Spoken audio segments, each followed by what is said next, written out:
and welcome back to my channel, Country Conversations with D. Now, this is my episode review of All of the Queen's Men, episode 3, season 3, episode 8. So we're going to get right on into it. Madam is still yelling at the top of her lungs because she's super worried about her dad at this point. So she runs to someone's car and then look at the car, and she takes off in the car, driving erratically. The police are in hot pursuit. And by the time she gets to the nursing home, she tells Tommy to get out the car and pretend like he's her. And that's to get the police on his tail instead of hers. And I thought that was a brilliant idea. But you know how Madam is. So she sachets in with the funky walk as shout out to Brandon. Sachets in the hospital, and she runs into the nurse, the freaking nurse, who gets and gives BJ's to her dad. She walks in and she sees the dad laying there, and Blue is like, he's fine. We can go now. And so Joy's in the background. He feels the same way. And Joey's like, yeah, we got to go, Madam. I got to protect you. And Madam says, no, I'm not leaving my father. And so Blue is like, well, we can't take him out of here because he can't take care of himself. And then she's like, I want my dad out of here. And Blue is trying to talk some sense into her. So I did not know, Blue didn't know that Dad was not really in a catatonic state. So she begs them to leave. They finally do leave, and Madam starts talking to Dad, and it's like, hey, baby girl, what's the problem? And she tells him, well, Dad, you know, she gets humble when she's around her dad. She said, well, Dad, I have a problem, and it's, you know, concierge just got his brother on my tail. And he's like, baby girl, we got a problem. You're not doing what I taught you. What have I always said when it comes to these men in the streets? I told you not to get fucked. And it's time for you to understand that Dad is well taken care of. Lifts the sheets back, and what do we see? More weapons than Saudi Arabia got. And she's like, but Dad, I'm so worried about you. Again, baby girl, don't worry about anybody or care about anybody, including me. But they contradict themselves because they tell each other they love me, and she walks out. I just peeped that. And the next scene, Madam rolls up on a cop who has Tommy stopped, and she said, I'm filming you. And he says, well, you know, he was speeding. And then she's like, did he hit you? And then Tommy, Goofy Thomas, no, he did hit you. That's what Madam says. And comes old Davis. She pulls up, and she's like, rookie, let him go. You know, I got it from here. Madam doesn't trust Davis, but she relents. And the next scene, Davis arrives at home. She's all in a fluster because she knows that Madam doesn't trust her, but she really, really wants Madam's money, I think. And so the homeless man, he's all harassing her, and she's like, I'm going to arrest you for vagrancy. And I'm knowing that all the time that's Casanova. And she arrests him, and she puts him in the car. And he was like, oh, get these handcuffs off me, they're hurt. He's like, what the hell are you mean? And he was like, they were going to kill me. They were going to take me out. And then she's like, what happened? Why were they going to kill you? And he says, well, you know, I'm caught up, and they had me down in the basement, and I have a guy on the inside. He came in. He was like, well, who? She was like, who is it? He wouldn't tell her. And that's good for him that he didn't tell her because both of them have been compromised. She's been compromised from Doc's and Madam's money. And he's been compromised because, you know, they're also blackmailing him. And plus, they think he's... So, she goes on to say, I got to get you out of here because we're gonna get caught because Madam is smart. And he's like, I know. And then she said, well, how did you get out the basement? And he tells them what the informant does for him. He's like, well, you know, he came in, he fooled them and told them that, you know, he had a gun that didn't spray. All the mist stays on the inside. And he lit me up with blanks. And she was like, who will fall for that? He said, well, she had a dumbass henchman down there. And yeah, Tommy fell for it, of course. Moving right along to the next scene. Back at the club, Dime calls all the amateurs up on the stage. You got Trouble, Rayshawn, and Champ. So they not get to the stage fast enough because they hashing up a plan to deal with old Funky Tandy. Well, Funky Tandy calls and then Rayshawn's like, you got my money? Then Trouble tells him, you need to lighten up, Rashawn. We're going to get this money. Get your ass out on stage, and when we get out the stage, we're going to get that money. Champ said, shut up. We're going to get this money. That's $125,000 fool. And Rayshawn is like, oh, I don't want to do it in this Rayshawn way. But, you know, hey, it's $125K. On the line here. Amp and Big D go another round. Amp is like, well, you swimming in my sloppy seconds. And then Big D tells him, boy, you don't know what you got going on over there because that girl loves you. And he says, so what if she loves me? I'm done with that. And you too. And he want to fight him again. Then Fuego intervenes and he's like, you don't quit talking to folks crazy. Everybody's sick of it. And if Tyler Perry is writing this on his own, because I don't know between Tyler and Christian, when we going to wrap this up? Are they going to get back together or not? Because it's even getting on the people in the show nerve. Especially Night and Face. Move right along. Davis goes to the club and she says, you know, she goes in and she talks to Madam and she tells Madam, well, Madam, you know, are we going to do this? And Madam's like, no, Mary. And she was like, are we going to do this tonight? I need this money. And he said, well, I don't trust you. And then she tells, I got some stuff that you might want to know. You need to find out what's going on. And I can get you the information that you need. Just, you got to pay me. Madam plops a stack on the table there. She calls in Doc. Doc with the D. The big D. Right? I mean the pink. Big pink. Right, because we know how Doc can hypnotize folks with that pink. Roll up, right? So they go back to the VIP room, and guess who sees? None other than Night and Face. And they get to talking out there and hollering, has he flipped? Then Night's like, well, did he just come out of Madam's office? Oh, we straight. Blue and Tommy come in, and she asked them if she had any rights.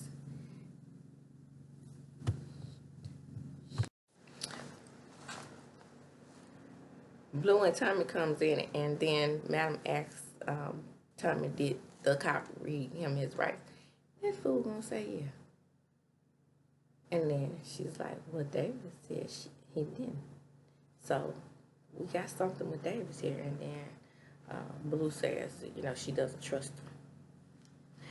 Davis and Doc, they do their thing. And she's like, well, you know, I know Madam doesn't trust me, but he puts on the wall and he starts crying on her. Yeah.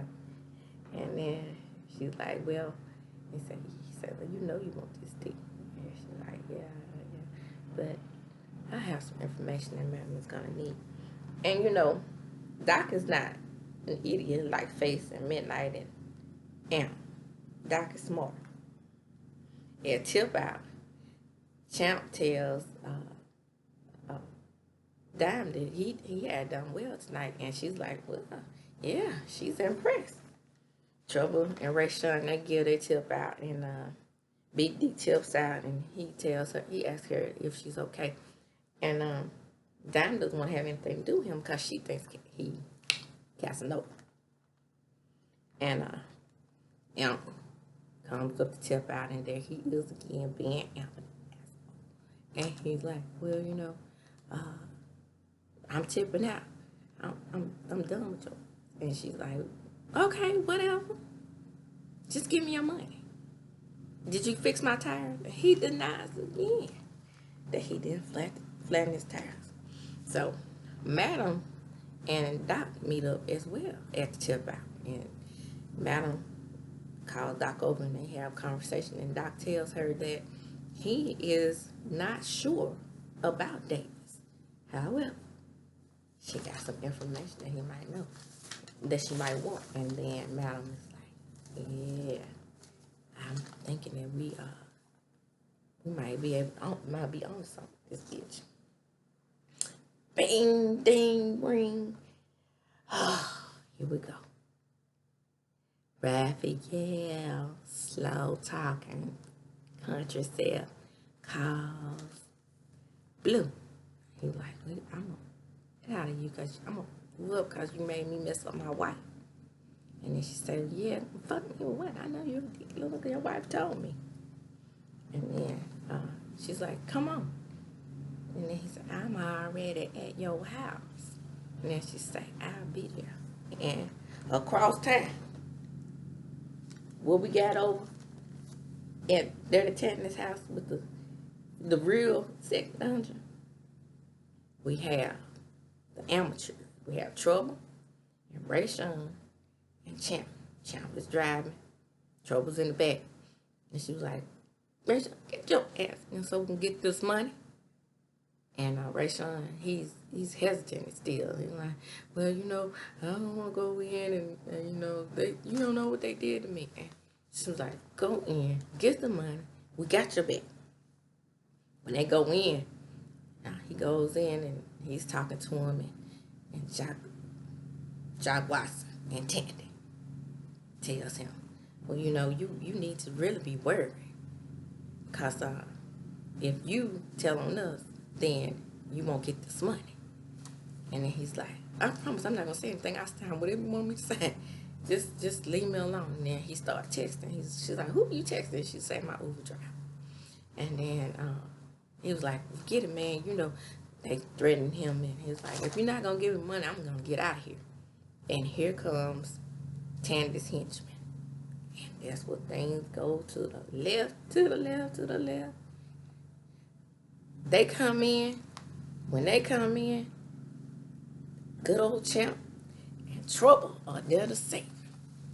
Oh, Trouble, she pistol whips Tandy. Knocks out. Tell bitch, get me my money and get me to that safe. And Champ say, well, it's more money to be made. And I said, let's get that money, get out. That's what Ray Sean was. You want to get that money over there. And so, we're going to go to the safe. So, Champ and Tandy and Trouble, they go to the safe. And when they go to the safe, Jock is up there talking his shit. You don't want to do this, son. You turning me on. And then Ray Sean, he pulls his weapon out and then he finesses the weapon out his hand some kind of way. Because Ray Sean ain't ready. But as they are down there, one final thing happens. He said, you're not going to me. And once he takes that gun, Ray Sean, you give me my money. He didn't give me the money. Ray Sean will commit up that ass. So, I wonder how Madam is going to take that knowing that they over there with Tandy. Because she going to find out because Madam finds out everything. She going to find out. But Rap is over there at Blue's house. But, back to them finding out. I'm just curious about that because I really want this to play out in a way where Tandy and I almost called her Meryl. Excuse me, madam. You don't like that. You don't like to be called your government. But, yeah, I wonder how Tandy and Madam is going to handle that because they got a deal worked up to, when Jock runs for mayor, and I'm pretty sure that he ain't gonna make it after that whooping Ray Sean gave him. Looks like that was the end of him. Well, Ralph is over there at Blue's house. Hi, Blue. And she walks in and whop with her gun, right? And Tommy walks in behind. He's like, wait a minute. I came along. Why didn't you? The rules. You didn't follow the rules. And Madam, later on she comes in too with the ops. It's Joey. Oh, we find out old Joey is on Team RHAPHAEL and concierge. And he's on his knees, and Madam's like, she got us, you know how Madam is, relax, nigga, relax. I'm just lighting up a cigarette, don't worry. And he's like, well, it's time for you to meet my sister-in-law's father. And she's like, hold up. I'm not going nowhere with you. He turns on the video, and there's Papa Madam, Pimpin' Poppy, what I call it. He on the screen, and Madam is not worried. She's like, well, he had his hand on the little trigger thing, and if you don't comply, I'm gonna hit this release button. Hit it, what she said. And by the time he's talking about hitting that release button, and Joey is over there, got his back, and, Blue and Tommy got her back. She quick with the quick of the eye, with the blink of the eye, she pops that some kind of device in his mouth. I know what it is, but I don't want to say. I don't know what YouTube gonna do with that. And he pops up the thing, the grenade in his mouth, and she takes the clip out, and she's like, "Hey, give me your hand. Give me your hand." She real quick says, "Get his hand, Tom. Get his hand. Hold him down." Get that meat clean by her purse and just wow. No more hand for him, but he opens his mouth, and off goes the grenade. And that's where the episode ends. But in my opinion, it is very weird. The episode was going so well to that point because Blue's apartment is small. They all run. However, Joey runs around the corner to the kitchen, which is right over there, and they jump behind the couch. But we're talking about a grenade. A grenade. In that small apartment, I really feel like that this grenade would have gotten all of them. Now, that's just me. I mean, I've never seen one go off in person, but I've seen a lot of movies, and they don't have it as far as reach as a regular BOMB, but they have that little apartment. They could take a few people out. But hey, that was the end of the episode. People are saying in my group online that this was the season finale. On my app, like I said, my app was crashing, so I didn't see any previews. So I don't know if that was the end of the episode or not. But if it's not, I will be back with another episode of All the Queen's Men, and that will be episode 9. Hopefully they have 2 more. At least they, usually they do 10 episodes. But if they didn't, like I said, hopefully they'll come back. But if they don't, then that will be the end. So just in case that was the season finale, we will see, won't we? Because if not, like I said, I will be back. That was my episode review of All the Queen's Men. I'm chalking up the deuces. Don't forget to like, comment, and subscribe to my channel. Bye now.